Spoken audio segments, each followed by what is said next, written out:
The flu season is upon us. Which type will we worry about this year? And what kind of shots will we be told to take? Remember the swine flu scare of 1976? That was the year the U.S. government told us all that swine flu could turn out to be a killer that could spread across the nation. And Washington decided that every man, woman, and child in the nation should get a shot to prevent a nationwide outbreak, a pandemic. Well, 46 million of us obediently took the shot. And now 4,000 Americans are claiming damages from Uncle Sam amounting to $3.5 billion because of what happened when they took that shot. By far the greatest number of the claims, 2/3 of them, are for neurological damage or even death, allegedly triggered by the flu shot. We pick up the story back in 1976 when the threat posed by the swine flu virus seemed very real indeed. This virus was the cause of a pandemic in 1918 and 1919 that resulted in over 500,000 deaths in the United States, as well as 20 million deaths around the world. See how easy it is to... Thus, the U.S. government's publicity machine was cranked into action to urge all America to protect itself against the swine flu menace. Influenza is serious business. During major flu epidemics, millions of people are sick and thousands die. Well, this year you can get protection. The vaccines are safe, easy to take, and they can protect you against flu. So roll up your sleeve. Protect yourself. One of those who did roll up her sleeve was Judy Roberts. She was perfectly healthy, an active woman, when in November of 1976, she took her shot. 2 weeks later, she says, she began to feel a numbness starting up her legs. I joked about it at that time. I said I'll be numb to the knees by Friday if this keeps up. By the following week, I was totally paralyzed. So completely paralyzed, in fact, that they had to operate on her to enable her to breathe. And for 6 months, Judy Roberts was a quadriplegic. The diagnosis? A neurological disorder called Guillain-Barré syndrome, GBS for short. These neurological diseases are little understood. They affect people in different ways. As you can see in these home movies taken by a friend, Judy Roberts' paralysis confined her mostly to a wheelchair for over a year. But this disease can even kill. Indeed, there are 300 claims now pending from the families of GBS victims who died, allegedly as a result of the swine flu shot. In other GBS victims, the crippling effects diminish and all but disappear. But for Judy Roberts, progress back to good health has been painful and partial. Now, I notice that your smile, Judy, is a little bit constricted. Yes, it is. Is it different from what it used to be? Very different. I have a greatly decreased mobility in my lips. And I can't drink through a straw on the right-hand side. I can't blow out birthday candles. I don't whistle anymore, for which my husband is grateful. It may be a little difficult for you to answer this question, but have you recovered as much as you are going to recover? Yes, this is it. So you will now have a legacy of braces on your legs for the rest of your life? Yes, the weakness in my hands will stay, and the leg braces will stay. So Judy Roberts and her husband have filed a claim against the U.S. government. They're asking $12 million, though they don't expect to get nearly that much. Judy, why did you take the flu shot? I'd never taken any other flu shots, but I felt like this was going to be a major epidemic. And the only way to prevent a major epidemic of a really deadly variety of flu was for everybody to be immunized. Where did this so-called deadly variety of flu, where did it first hit back in 1976? It began right here at Fort Dix in New Jersey in January of that year when a number of recruits began to complain of respiratory ailments, something like the common cold. An Army doctor here sent samples of their throat cultures to the New Jersey Public Health Lab to find out just what kind of bug was going around here. One of those samples was from a Private David Lewis who had left his sickbed to go on a forced march. Private Lewis had collapsed on that march, and his sergeant had revived him by mouth-to-mouth resuscitation. But the sergeant showed no signs of illness. A few days later, Private Lewis died. If this disease is so potentially fatal that it's going to kill a young, healthy man, a middle-aged school teacher doesn't have a prayer. The New Jersey lab identified most of those soldiers' throat cultures as the normal kind of flu virus going around that year, but they could not make out what kind of virus was in the culture from the dead soldier and from 4 others who were sick. So they sent those cultures to the Federal Center for Disease Control in Atlanta, Georgia for further study. A few days later, they got the verdict: swine flu.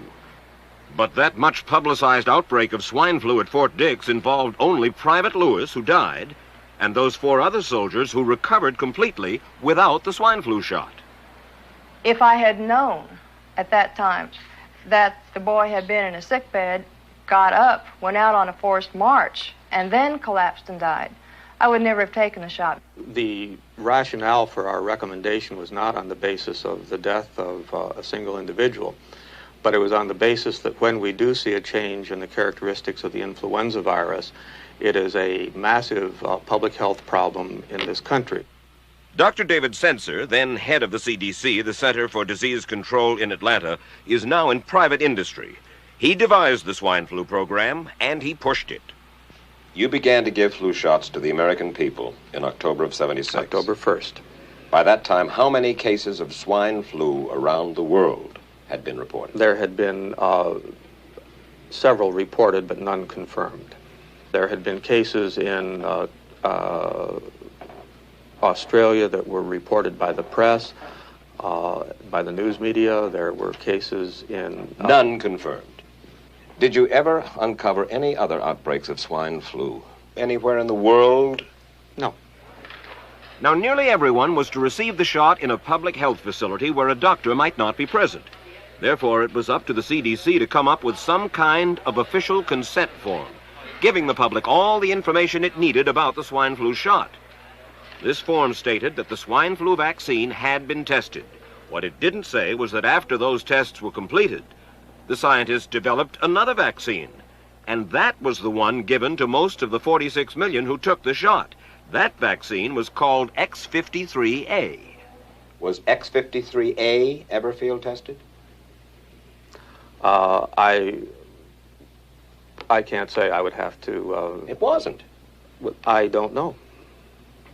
Well, I would think that you're in charge of the program. I would have to check the records. I haven't looked at this in some time. The information form, the consent form, was also supposed to warn people about any risks of serious complications following the shot. But did it? No, I had never heard of any reactions other than a sore arm, fever, this sort of thing. Judy Roberts' husband, Gene, also took the shot. Yes, I looked at that document. I signed it. Nothing on there said I was going to have a heart attack or I'd get Guillain-Barré, which I never heard of. What if people from the government, from the Center for Disease Control, what if they had indeed known about it? What would be your feeling? They should have told us. Did anyone ever come to you and say, you know something, fellas? There's the possibility of neurological damage if you get into a mass immunization program? No.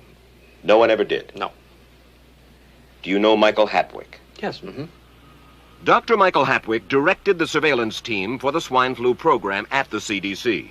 His job was to find out what possible complications could arise from taking the shot and to report his findings to those in charge.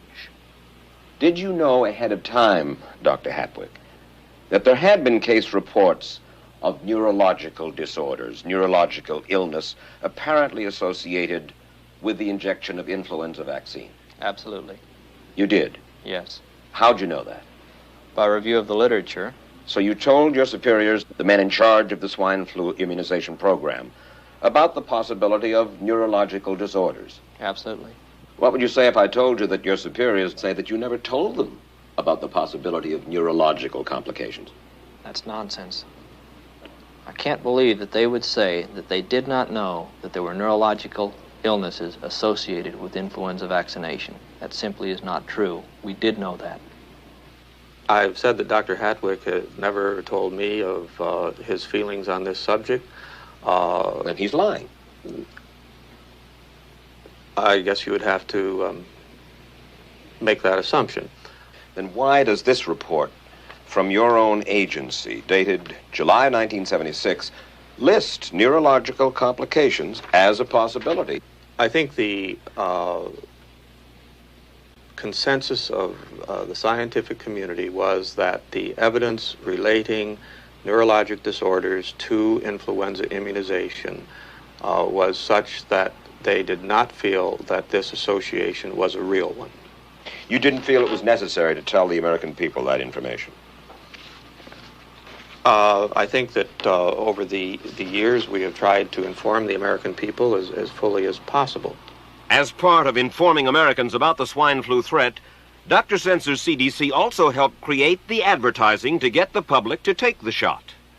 Let me read to you from one of your own agency's memos planning the campaign to urge Americans to take the shot.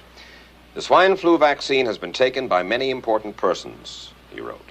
Example, President Ford, Henry Kissinger, Elton John, Muhammad Ali, Mary Tyler Moore, Rudolph Nureyev, Walter Cronkite, Ralph Nader, Edward Kennedy, etc., etc. True? I'm not familiar with that particular piece of paper, but I do know that at least of that group, President Ford did take the vaccination. Did you talk to these people beforehand to find out if they planned to take the shot? I did not know. Did anybody? I do not know. Did you get permission to use their names in your campaign? I do not know. Mary, did you take a swine flu shot? No, I did not. Did you give them permission to use your name saying that you had or were going to? Absolutely not. Never did. Did you ask your own doctor about taking the swine flu shot? Yes, and at the time he thought it might be a good idea. But I resisted it because I was leery of having the symptoms that sometimes go with that kind of inoculation. So you didn't? No, I didn't. Have you spoken to your doctor since? Yes. And? He's delighted that I didn't take that shot. You're in charge. Somebody's in charge. This is your advertising strategy that I have a copy of here. Who's it signed by? This one is unsigned.